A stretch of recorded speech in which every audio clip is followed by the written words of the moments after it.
Muy buenas tardes a todos, a José Andrés y a los compañeros que entren luego, o a los que le vean la grabación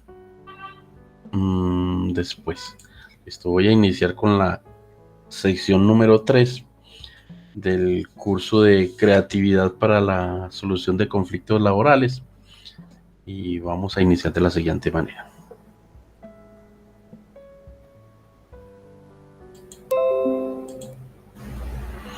Mm, eh, Tipos de problemas en el trabajo. Em, los conflictos son de dos categorías en todos los trabajos, como podemos saberlo desde nuestro punto de vista con antelación. Sabemos que son problemas laborales o personales, ¿cierto? Básicamente.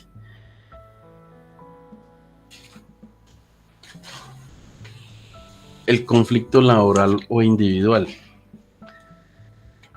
se entiende por todo, se extiende por todo el equipo de trabajo. Cuando hay un conflicto entre dos personas o varias personas, eso se extiende por todo el equipo de trabajo. Por eso es importante nosotros salirle al paso y salir a solucionar estos conflictos que hay.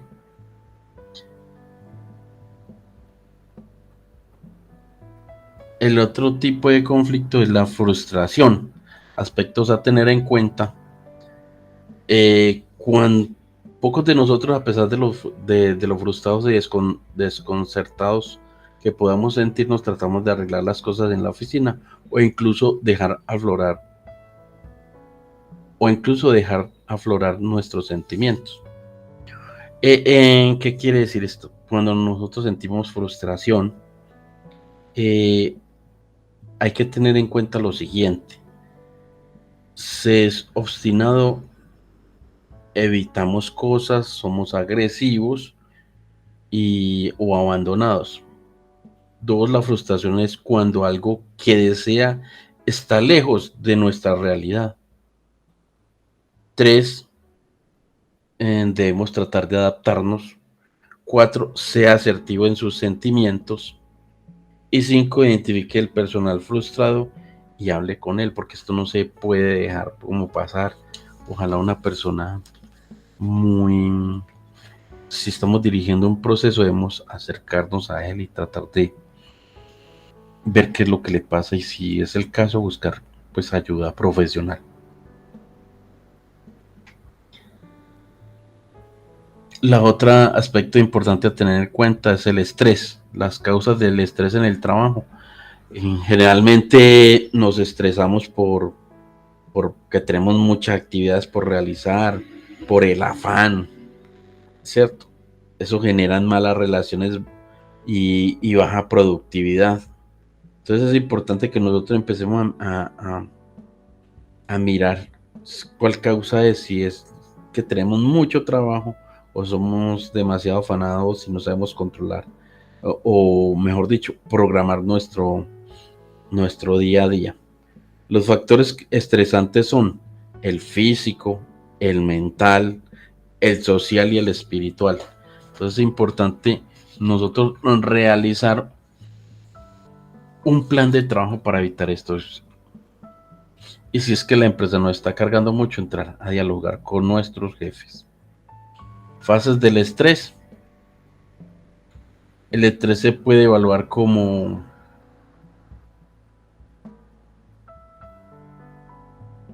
pues vemos que hay un estrés de nivel normal de resistencia, de alarma cuando se cae y cuando luego en la tercera fase resistencia y hay una fase en que es agotamiento, ¿cierto? Entonces pasamos por todas estas fases en que es normal, en que es alarmante, oye, hay mucho estrés, donde ya uno hace resistencia y cuando uno ya se agota de tanto trabajo.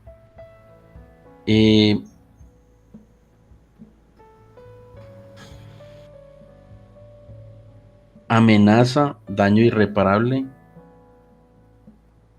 El estrés se puede evaluar como amenaza, daño irreparable, como un reto Cuando es un estrés bajito se puede tomar como un reto. No todo el estrés ese es malo. Puede producir motivación cuando es moderado. Ya cuando pasa de un nivel moderado, pues ya eso nos vuelve, llegamos a la resistencia al agotamiento. Hay que planificar el tiempo, ser asertivo en la comunicación y organizar el tiempo y delegar si es el caso. Relación entre el estrés y el rendimiento.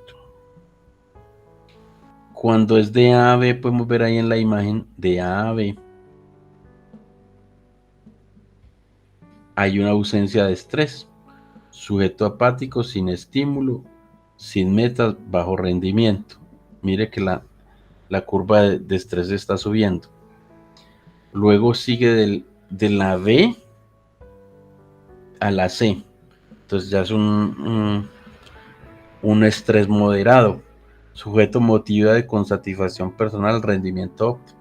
El estrés nos hace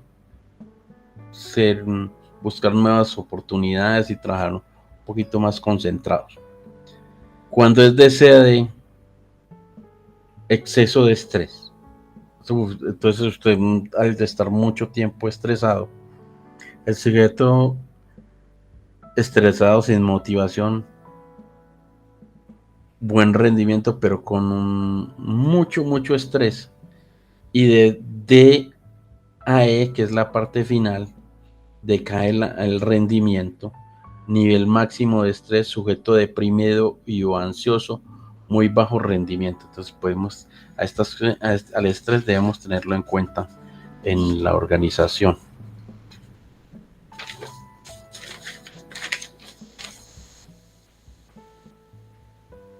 Aquí podemos ver también lo que tenemos que ver con el acoso laboral. El acoso laboral básicamente es la busca de destrucción anímica de la persona. Cuando le buscan que la persona salga de la empresa. ¿Cómo surge el acoso laboral? O sea, ¿cuándo lo acosan a uno laboralmente? Por envidia. ¿Por qué lo acosan a uno? Por envidia. Por ser un buen trabajador, la gente también le coge rabia. Por discriminación, por el credo, por la raza, por el sexo, por política, por impedimentos, por defectos. O también cuando ven la persona débil, entonces la atacan. O que no la aceptan dentro de la organización. También puede ocurrir porque la empresa no sabe solucionar conflictos.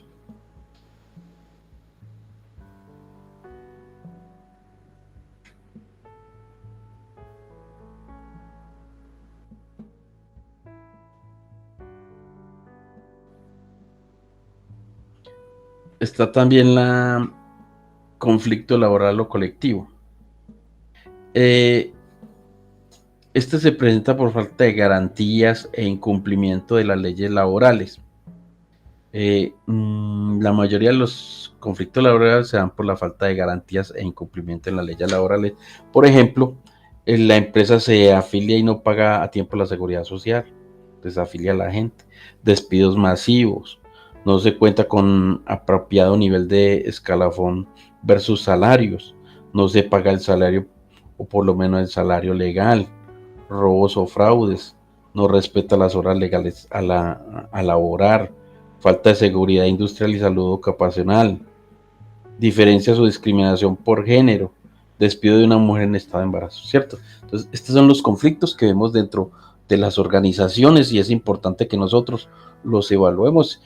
Si estamos dentro de una organización y dirigimos una organización, hay que mirar estos aspectos para evitar conflictos colectivos y laborales.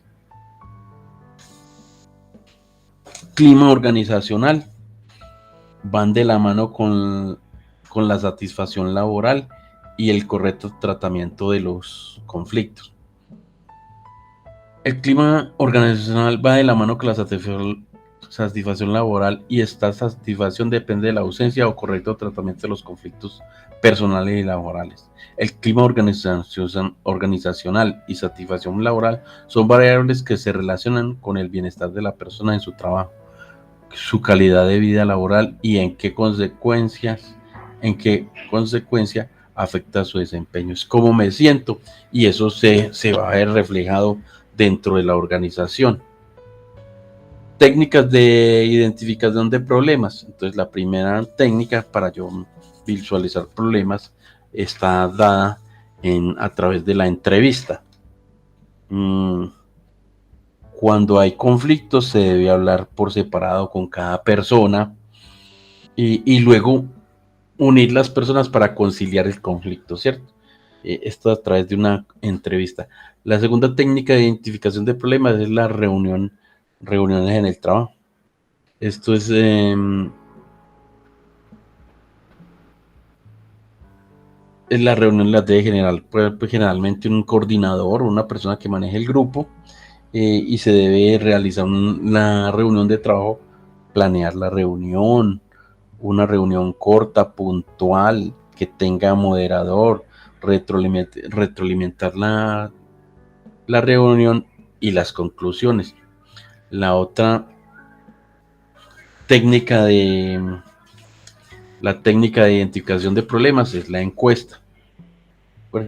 Los instrumentos de la encuesta son el cuestionario, que yo puedo utilizar un cuestionario o una entrevista. ¿Para qué? Para yo saber que donde hay un conflicto, entender qué cosas está buscando el personal mío, en qué se siente insatisfecho, dónde hay dificultades. Entonces es importante tener en cuenta esto. El proceso de la encuesta. La investigación mediante encuestas comprende una serie de fases, ¿cierto? Entonces veamos las fases que debe tener. Definición del estudio, fines, objetivos y concreción de la hipótesis de investigación. Entonces debe definir el estudio, debe definir el objetivo. B, seleccionar y definir las variables en correspondencia con los objetivos planteados. C, diseño de cuestionario. C, validación y prueba de cuestionario. E, selección de muestras. F, aplicación del cuestionario. G, tratamiento de datos. H, elaboración del informe. Entonces, básicamente el proceso de una encuesta arranca con definir un objetivo, diseñar el cuestionario, lógicamente, y luego aplicar el cuestionario, y luego hacer un resumen de las variables que saco o de la información que sacamos del cuestionario, y luego elaborar un informe con el fin de solucionar un conflicto o ver dónde está el problema o lo que la gente está buscando dentro de la organización, lo que los hace insatisfechos. El otro tema que vamos a ver aquí dentro de esta sección está la técnica de definición de problemas. Después de la generación de ideas y técnicas para identificar problemas, el siguiente paso es definirlos. Y entonces es importante definir los problemas. ¿Y cómo vamos a hacer esto? ¿A través de qué? Para lograrlo se debe tener en cuenta los siguientes pasos. Entonces, el primer paso es hacer un listado con los problemas. Entonces, yo voy a definir cuáles problemas hay, hago un listado, miro a ver cuántos son, 1, 2, 3, 4. P es reducir los problemas y juntarlos en uno solo, en los que se puedan juntar para trabajarlos todos desde un punto, desde por separados, pero resumiendo los que estén en concordancia. Y sé definir el problema y delimitarlo. ¿Para qué? Porque es que yo debo definir cuál es el problema, qué es lo que está ocurriendo, delimitarlo para poder atacar correctamente dicho problema.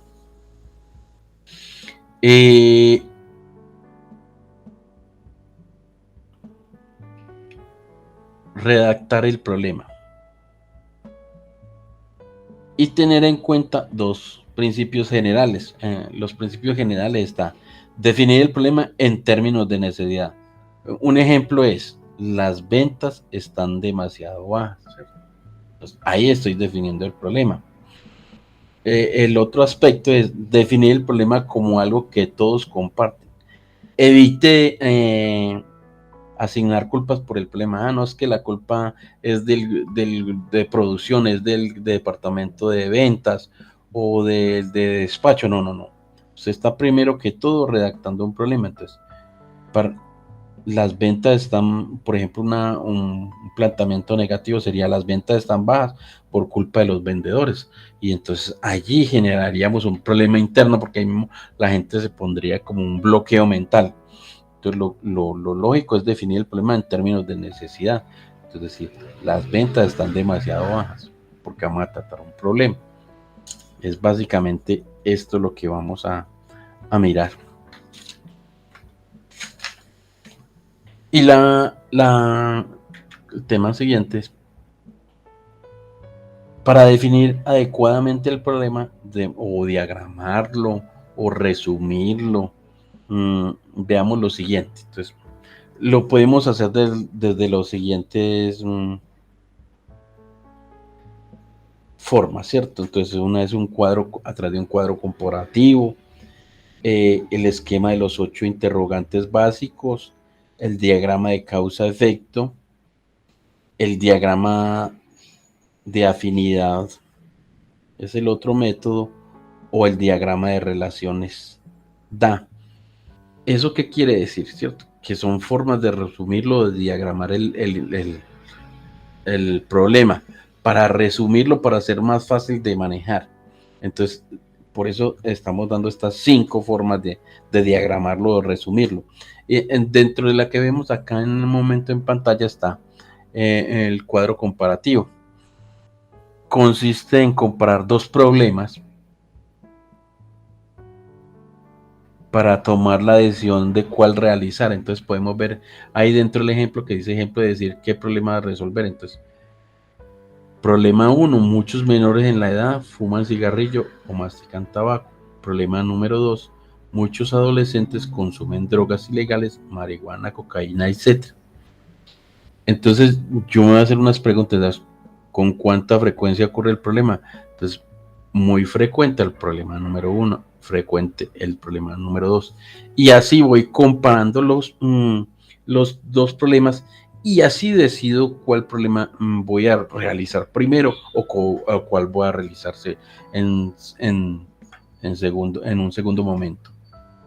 El otro método para diagramar o resumir el problema es el esquema de los 8 interrogantes o el método de los 8 interrogantes. ¿Y ese en qué consiste? Es en hacerse unas preguntas. Entonces la primera pregunta es ¿qué? ¿En qué consiste realmente el asunto o el tema que se está tratando? ¿Qué es? 2, ¿por qué? Razones que dieron origen o que justifican el asunto que se está analizando. 3, ¿para qué? Objetivo y propósito del asunto de estudio. 4, ¿cómo? Forma de uso o aplicación dentro del contexto general del asunto que se está analizando. 5, ¿cuándo? ¿En qué momento se producirá, utilizará o aplicará? ¿Dónde? ¿En qué área geográfica de la empresa se aplica o aplicará? 7, ¿cuándo? ¿Cuáles son las implicaciones económicas del asunto que se está analizando? 8, ¿quién específicamente se encargará de decir, utilizar o aplicar la decisión que se tome? Entonces, este método de los 8 interrogantes básicamente es qué, por qué, para qué, cómo, cuándo, dónde, cuánto, por y quién. Así vamos a diagramar el problema y así lo vamos definiendo, lo vamos resumiendo, lo vamos llevando a una forma en que yo lo pueda visualizar más, que lo podamos visualizar el grupo de trabajos que estemos trabajando en ese momento ese problema. Si somos 2, 3, 4, 5 personas. La otra forma de diagramar los problemas o de resumir los problemas es a través del esquema de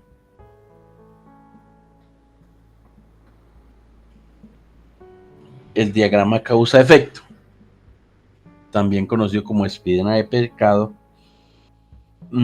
para estructurar de manera lógica las causas del problema. Entonces veamos la imagen. Entonces podemos ver que Es como una imagen de un pescadito, ¿cierto? Un pescado con todas las, con toda su estructura. Y vemos que en la parte superior derecha dice errores de los clientes. Hay un ejemplo que dice errores con los clientes. Ese es el objetivo del esquema, ¿cierto? Y vemos que hay unas espinas que dicen métodos, personal, máquinas, material, miedo.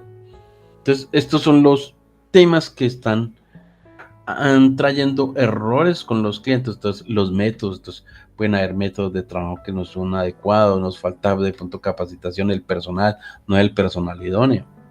Las maquinarias, pues de pronto si los productos están saliendo defectuosos, ¿cierto? Entonces, esta es la forma de mirar las causas que pueden afectar un problema o generar un problema. El material, estamos utilizando materiales que no son baratos, no de calidad.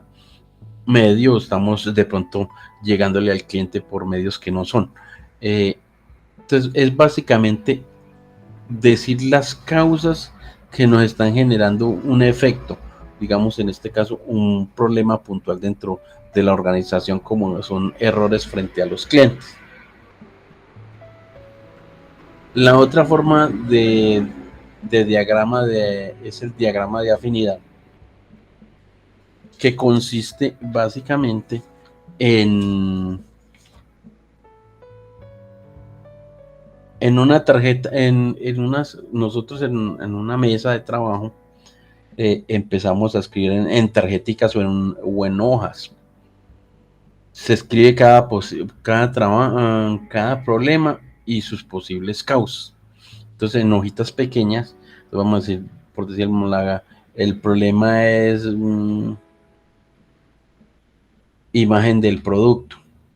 Las causas pueden ser mala presentación, malos materiales, mala presentación, estamos entregando el producto donde no es, ¿cierto? Entonces, eso lo vamos escribiendo en unas hojitas. Luego se reúnen en grupos de tarjetas, entonces tomamos las tarjetas que tienen que ver con, que son afines, entonces a las que están hablando de los problemas de la imagen, las que están hablando del material, las que están hablando de,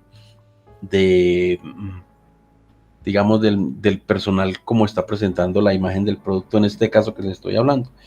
Y así se agrupan, como podemos ver dentro de la imagen.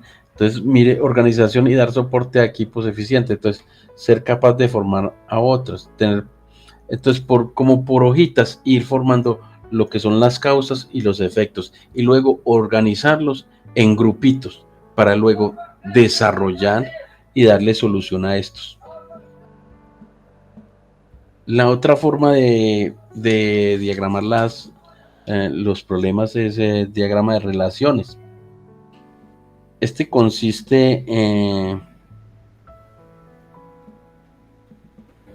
para su realización debemos hacer lo siguiente. Se tiene identificado el problema o los problemas, entonces se coloca en el centro, como podemos ver allí. Está en el centro, dice problema o tema principal.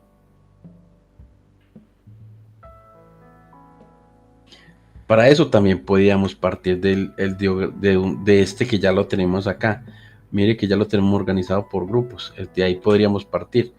Y, o sea, aquí el tema principal y luego empezar a escribir causas y efectos y relacionarlos con el tema principal. Entonces, en el caso, digamos, de la imagen como estamos hablando ahora, mala imagen del producto. Entonces, una causa es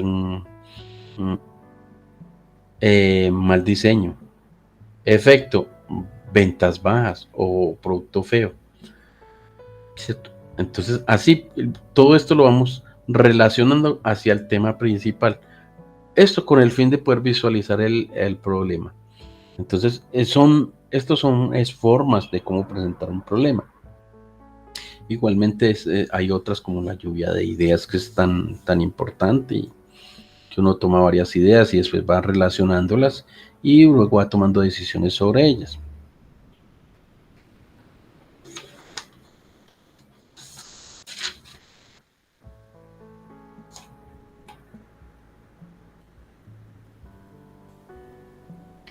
Bueno, hasta aquí pues lo que tenía como para tratar el tema de hoy. Un tema sencillo, fácil. Vamos a dar dos conclusiones de lo que vimos acá. Y el que quiera preguntar algo lo pregunta, o si no, por foro de dudas, con mucho gusto. Entonces, la primera conclusión: los problemas en el trabajo hay que definirlos y solucionarlos. Yo tengo un problema, no puedo dejar pasarlo. Si yo veo en conflicto mis compañeros, debo entrar a solucionar un problema de estos, porque eso nos va a traer problemas a toda la organización. Toda la organización o líder de un proceso debe identificar y solucionar problemas. Los problemas son un conflicto laboral o personal. Dentro del conflicto laboral está la frustración, el estrés, el síndrome del desgaste personal, el acoso laboral y el incumplimiento laborales. Y dentro de los personales está que afectan a la parte personal, también afecta a la empresa. Entonces, por eso es importante que nosotros como organización sepamos solucionar, identificar y solucionar problemas. Hasta aquí el tema que teníamos para el día de hoy. Eh, Doy por concluido mi tema, y si alguien tiene alguna pregunta, con mucho gusto. Si no, damos por terminado el tema del día de hoy. Vale, profe, muchas gracias. Pequeño también comentario, pues muchas veces cuando uno comienza a trabajar ya sea en una organización, pues a veces como que uno no tiene muy claro cómo resolver esos conflictos, ¿no?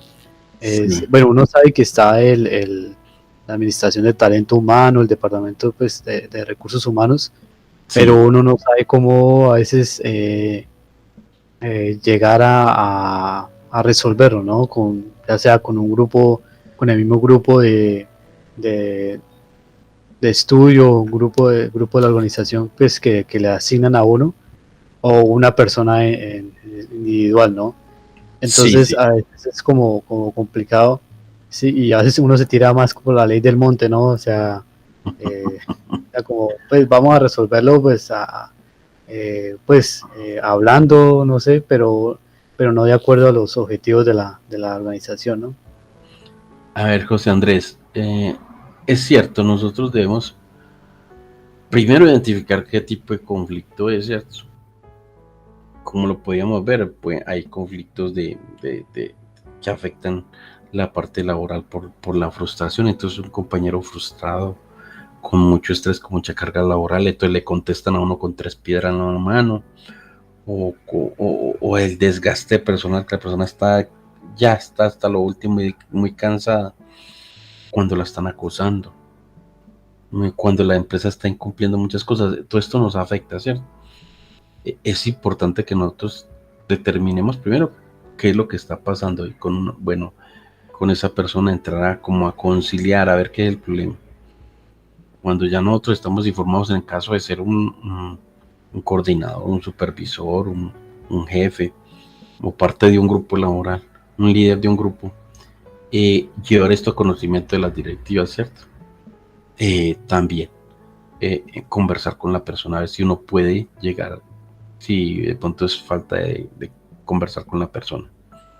Y lo otro es, si no, hay que buscar una ayuda de pronto psicológica cuando ya estos se salen, cuando son conflictos personales muy grandes, ¿cierto? Pero si es dentro de la organización, hay que saberlo delimitar. Cuando son propiamente de la persona, pues, cierto, se trabajan con una persona, con el departamento de recursos humanos. Si lo puede hacer uno, lo podemos hacer en grupo. Y ya cuando son problemas puntuales referentes ya propiamente no a la persona, sino a la forma de cómo se está manejando la organización, nosotros desde el punto de vista de como líderes o coordinadores podemos empezar a mejorar procesos, ¿listo? Sí, profe, claro. Y a veces, pues, pienso yo que a veces comienzan los problemas es por lo personal, ¿no? A veces es complicado equilibrar lo que pasa en el hogar y en la casa y lo que pasa en la empresa, ¿no? Inclusive, pues, uno lleva los problemas de la casa al trabajo y viceversa, ¿no? Que es complicado a veces como que equilibrar eso, ¿no, profe? Sí, José Andrés, es cierto. A uno le dicen es muy fácil que no deje los problemas en la casa o los de la laboral no los traiga, pero es que a veces uno es un ser íntegro. Pues si uno pudiera decir, vaya, esto lo dejo allí, esto lo dejo allí, ¿cierto? Uno trata cierto, pues uno llegar a la casa y llega bravo porque no se le dieron las ventas o porque alguien lo está molestando dentro de la organización. Es muy duro uno llevarle este problema a la mamá, al papá, a la esposa, a los hijos, a los hermanos, ¿cierto? Es muy maluco. Y viceversa, como tú lo dices. Uno es el que debe aprender a diferenciar esas cosas, pero hay veces esa línea es difícil de no llevarla. Uno también debe de pronto ponerle línea, tate quieto a esto porque cansa uno a las personas de la familia o cansa a los compañeros llevándoles uno los problemas familiares. De todas maneras, el ser es único y necesita ayuda a veces de un líder dentro de la organización, una psicóloga, ¿cierto? Que lo pueda orientar. A veces los problemas son más grandes y tal vez de pronto no pueda ni lo uno ni lo otro y tal vez se tenga que salir uno de la organización porque la organización de pronto no sabe solucionar conflictos y entonces uno termina estando ahí como en un sándwich a toda hora trabajando, exceso de trabajo, ahí encima de la persona ese síndrome de que uno no puede más y entonces a uno a veces le toca salir, ¿cierto? Uno a veces aguanta hasta donde pueda, pero si la empresa no sabe solucionar, va a ocurrir que se sale este empleado, este colaborador, se va a salir el otro colaborador y pueden llegar días y duran muy poquito, se van saliendo porque hay un proceso mal llevado y la organización no sabe solucionar conflictos. Vale, profe, muchas gracias. Listo, José Andrés Rincón, te agradezco a ti y a los compañeros que han entrado luego a la grabación. Bueno, un abrazo a ti, José Andrés, y siempre a tus órdenes por cualquier medio. Tú sabes que me encuentras por cualquier medio. Listo. Profe, Bueno, un abrazo. Hasta luego. hasta Chao. luego.